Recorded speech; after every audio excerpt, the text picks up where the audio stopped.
ka një gjë të keqe për të, jo për shqiptarët, por për të ka një gjë të keqe, çka do të thotë ose do kem fol për dorëheqjen e saj, për ndonjë mandati, a nuk di se çfarë mund të ketë fol për të përballë me drejtësinë. Jeni të bindur që masa sigurisht do i jepet. Nuk diskutohet, është në akuzë, kështu dha dhe Erion Melis dhe i shkoi në zyrë të arrestuar, apo jo. Ishte masa sigurisht i Erion Melis. Kështu që nuk është se ka bërë ndonjë gjë çuditërbërse, domethënë. Nuk mund të jetë preferenciale sepse që ka Betina apo që ka dikush tjetër. Në momentin që të jepet akuza, nga i moment çdo lloj lëvizje që mund të bësh e para që je kontrolluar dhe e dyta çdo lloj dhe çdo fjalë që mund të flasësh masa atij momenti, domethënë është gjithmonë dëm të vetë personit të akuzuar. Ashtu siç ishte për Erion Melin kur doli dhe Buçka dhe dolën këto të tjera që folën për masën e Erionit dhe i dolën më mbrapa dolën telefonatat, apo siç i ndodhi Beqës si e la detyrim paraqitë dhe ai fliste me telefonin e shoferit të tij dhe pastaj e morën edhe e futën i bënë ndalimin, arrestimin e çunçeli. Kështu që janë ato mënyrat e tyre të bëjtë, nuk duhet ta paragjykoj dhe nuk duhet. Për mua është mjaftueshme që mori një akuzë dhe kaq. Pjesën tjetër, mënyrën e hetimit të tij ata. Nuk duhet paragjykoj absolutisht asgjë. Ju përmendët takimin mes kryeministrit Edi Rama dhe Belinda Ballukut, pra që mund të jenë takuar midis tyre në kryeministri, ndërsa ka raportime të caktuara në media se kryeministri Edi Rama i ka kërkuar dorëheqjen Belinda Ballukut pasi po dëmton imazhin e qeverisë dhe nga ana e saj ajo është përgjigjur se nuk është Erion Veliaj dhe ndërkohë vetë Rama i ka thënë se këto do ta shohim.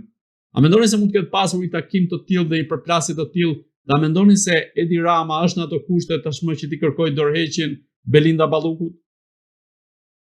Unë kam deklaruar që Belinda Ballukut do rezistojë në mbajtjen e postës. Pra, rezistimi i saj do jetë që ajo nuk do t'japi vetë dorëheqjen.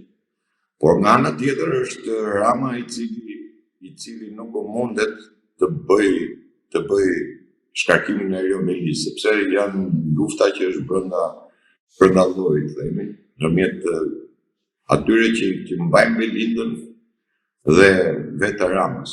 Këtu do ketë një kërcitje të fortë. Domethënë kush do ta marrë hapin e parë, Belinda do të riqë, Belinda do të kërkojë dorëheqjen apo Rama do bëj shkarkimin e Belindës. Mos harroni sepse Rama edhe ju pata thënë në një intervistë tjetër me ju kam qenë kur tash kemi fluturim se ai nuk donte që ti ishte prezent kur Belinda të paraqitesh në SPAK për ditën e hënë ishte. Belinda luajti atë lojën e të qenurit jashtë. Dhe në ditën e premte e zezë për Partinë Socialiste, inshallah e zezë që gjithmonë. Por ishte ajo pjesa që Rama nuk donte, nuk kishte qejf që të ishte prezent, domethënë në këtë moment. Gjithsesi, tash edhe ajo lun lojën e saj, edhe Rama lun lojën e si.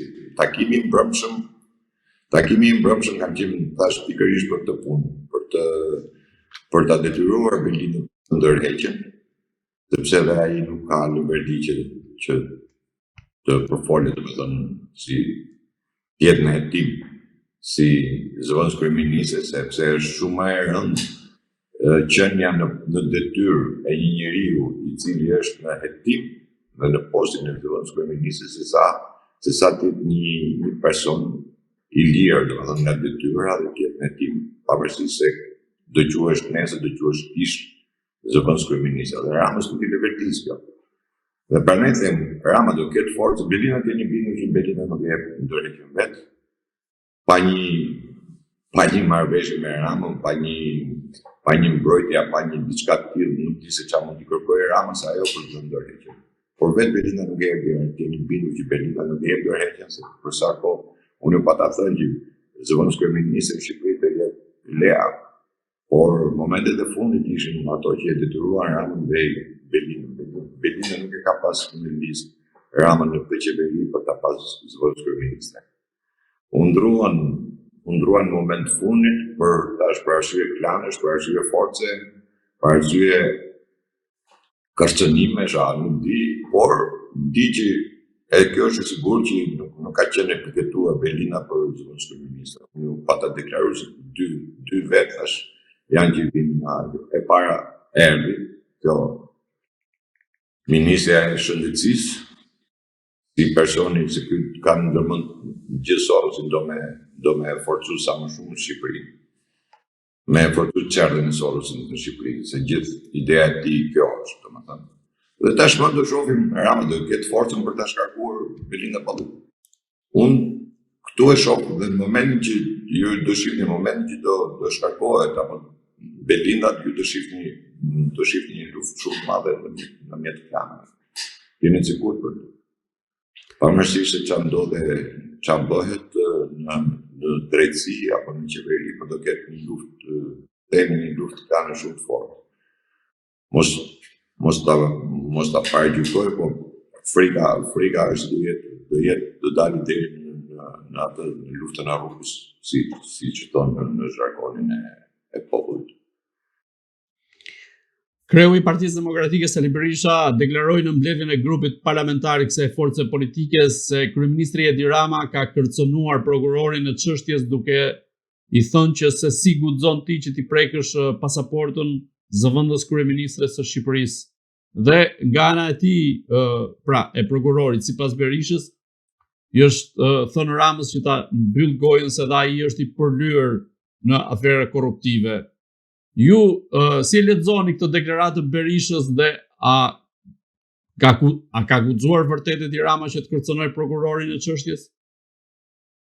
E para herë që jo vetëm që prokurori nuk mund të komunikosh në telefon, me telefon askujt, për vetëm në arsye sepse prokurori dihet se është ligjërisht një herë, gjëja e parë që është ligjërisht është në përgjim. Dhe një telefonatë e cila është në përgjim nuk mund të komunikosh apo të bësh presion një prokurori, sepse është gjë e zbardhur për herë. Nëse ka marrë guximin Rama të bëj këtë lloj akti, do të thotë se ose me telefonin e Ulçimajës u deklarua, por i bie që Ulçimaja të paraqitet nesër dhe të shkojë direkt në burg vetë, domethënë, pa asnjë lloj hetimi, sepse është kërcënimi i hapur i një zyrtari të lartë, është në flagrancë. Po të kishte ndodhur, them se do të isha arrestuar Ulçimajën në flagrancë me këtë lloj motivacion. Nuk e besoj se niveli i tyre është aq i ulët sa të guxojnë dhe të marrin telefonat prokurorët dhe të deklarojnë apo të kërcënojnë për veprimet që ata bëjnë. Ju thash edhe një herë, prokuroria e Spaku nuk është më ai Spaku i dikurshëm, ai Spaku që ashtu mos harroni se para arrestimit apo dhënies së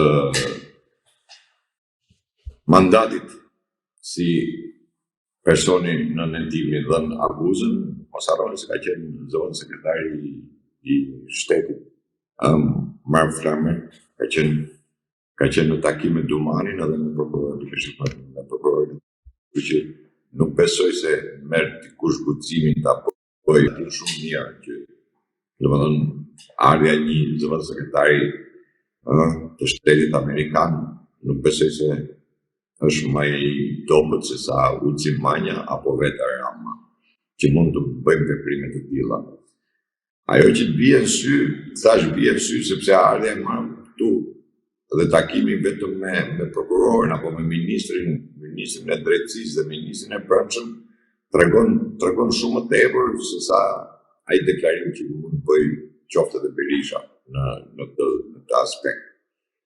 Sepse ata hapur kanë nënshkaluar, domethënë totalisht tashmë Ramën në takimet e tyre, nuk kanë asnjë lloj komunikimi me të, dhe gjithë komunikimin e kanë me ministra, zëvendës ministra, ashtu siç ishte edhe herën e parë që u bota i ambasadorës tonë përfaqësues të ambasadës amerikane në Tiranë, që bëri takime me ministra, zëvendës ministra, pikërisht me ministrin e drejtësisë ka bërë ajo dhe me ministrin e brendshëm dhe me zëvendës ministrin e brendshëm. Ndërsa ky bëri takim me ministrin edhe me e drejtësisë dhe ministrin e brendshëm dhe dy prokurorë. Prokurori kuptohet Dumani është përfaqësuesi i Spakut dhe do bënte takim, duhet ishte patjetër takim sa kohë në detyrë si përfaqësues i Spakut. Por këto lloj nuk më duket se janë reale. Një gjë nga deklarimi i Berishës, vetëm një gjë është reale, që thashë nuk e di se çfarë punë. Gjëja e parë që është bërë asaj është marrë pasaportën në spital në një shteti, dhe kjo është normale me hetime të. Domethënë, ne si nuk i kemi shumë, nuk na bën shumë përshtypje kjo marrja e pasaportës. Sepse edhe në këto hetimet e rëndom të pasaporta merret që mund të kesh mundësi të lëvizësh një tjetër, por kjo s'është një masë e madhe. Kështu që unë pres vetëm masën e sigurisë do merret me vendim gjykate. Atë konsiderohet mas ligjore,